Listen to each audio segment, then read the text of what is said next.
Right now जो situation से दुश्मन की जरूरत है ही नहीं।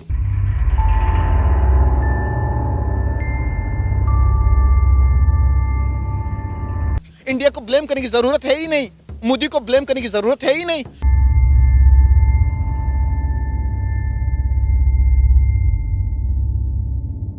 हमें हमारे सियासतदानों ने मार दिया हुआ है, हमारे निजाम ने हमें मार दिया हुआ है। पाकिस्तान की सारी हेकड़ी निकाल दी, उसे कटोरा लेकर दुनिया भर में घूमने के लिए मैंने मजबूर कर दिया है दोस्तों। नमस्कार। पाकिस्तान हुआ कंगाल, मोदी जी हाथ बढ़ाकर न पाले जंजाल। कुछ फैक्ट्स लेकर आया हूं कि मोदी जी हाथ बढ़ाकर क्यों न पाले जंजाल। देखिए 1947 में जब देश बटा, मतलब एक भारत माँ को एक बड़े से खंजर से काट दिया ना, खून आज तक रिस रहा है। तो जब बटा तो पाकिस्तान में 428 हिंदू मंदिर थे। ठीक 1947 में 428 हिंदू मंदिर थे। 1990 तक आते आते 408 मंदिरों को नष्ट कर दिया गया, खत्म कर दिया गया। उन्हें या तो होटल बना दिया, रेस्टोरेंट बना दिया, मदरसे बना दिए या मस्जिद बना दी। बच गए 22। मौजूदा समय में पाकिस्तान में सिर्फ 22 मंदिर हैं, जिसमें सिंध में 11 मंदिर बचे हैं, पंजाब में 4 मंदिर बचे हैं, पख्तूनख्वा में भी 4 मंदिर बचे हैं और बलूचिस्तान में 3 मंदिर बचे हैं। ये डाटा लिया मैंने साइंटिफिक हिंदू से, जो उनका एक यूट्यूब चैनल है, बहुत रिसर्च वर्क करते हैं, उन्हीं से मैंने लिया है और फिर गूगल पे चेक किया। फैक्ट है, परफेक्ट डाटा है। तो भारत आ जाते हैं। अरे जब काटा ही था तो एक छोटा भाग था, एक बड़ा भाग था। तो भारत में बंटवारे के समय में 600 मस्जिदें थी, आज 11 लाख मस्जिदें हैं। समझ में आ रही है?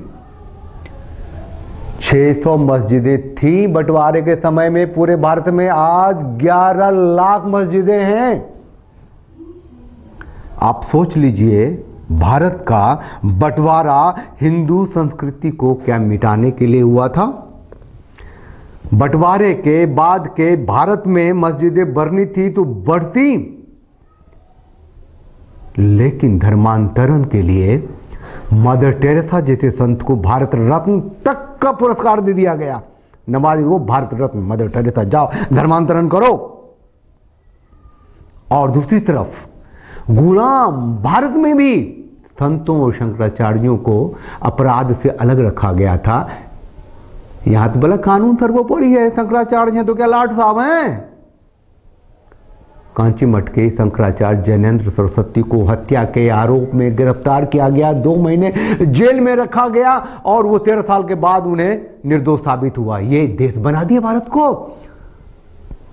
और जब शंकराचार्य के सपोर्ट में संत शिरोमणि आसाराम बापू उतर के आए तो उनके ऊपर उनको फंसाने के लिए पोक्सो जैसा कानून बना के उनको आजीवन कारावास दिया, आज भी जेल में है। ये भूमिका आपको मैं बता रहा हूं, ये देश कैसा बना दिया बंटवारे के बाद। गौरक्षक करपात्री जी महाराज के नेतृत्व में दिल्ली में संसद भवन के सामने संतों पे, गौरक्षकों पे गोलियां चलवा दी इंदिरा गांधी जी ने। कितने बड़े ठीक डाटा नहीं है, कोई कहते 500, कोई कहते 1500। हमारे ना कार सेवकों को गोधरा में जला दिया ना, 60 को जिंदा, जिसमें बच्चे थे 1 साल के, दूध पीते बच्चे, औरतें।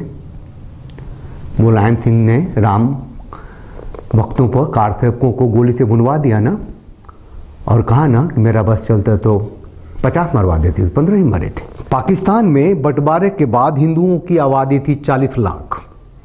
1947 में जो कुल आबादी की 14% थी, आज 1.5% हिंदू वहां बच गए हैं। इन्हें धरती निकल गई, आकाश निकल गया, सबका धर्मांतरण हो गया, या फिर आप समझो आप समझो, ये देश अपना, जहां 51 करोड़ हिंदू थे और मुसलमान थे सिर्फ 2 करोड़, आज 30 करोड़ हैं और 15% के लगभग की उनकी आबादी है।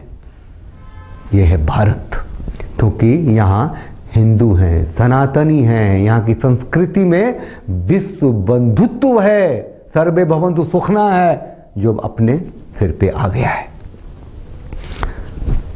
यहाँ जितने भी मंदिर हैं भारत में सब सरकारों के अधीन हैं, है ना। मस्जिदों को डोनेशन मिलता है, चर्चों को मिलता है, मौलवियों को तनख्वाह मिलती है। ये भारत है, पुजारियों को नहीं मिलती। इस भूमिका का सीधा सा मतलब ये है कि भारत ने आज जो तरक्की की है उसके जड़ में सनातन संस्कृति है, बाकी इसको मिटाने के लिए तो सारे उपाय किए गए।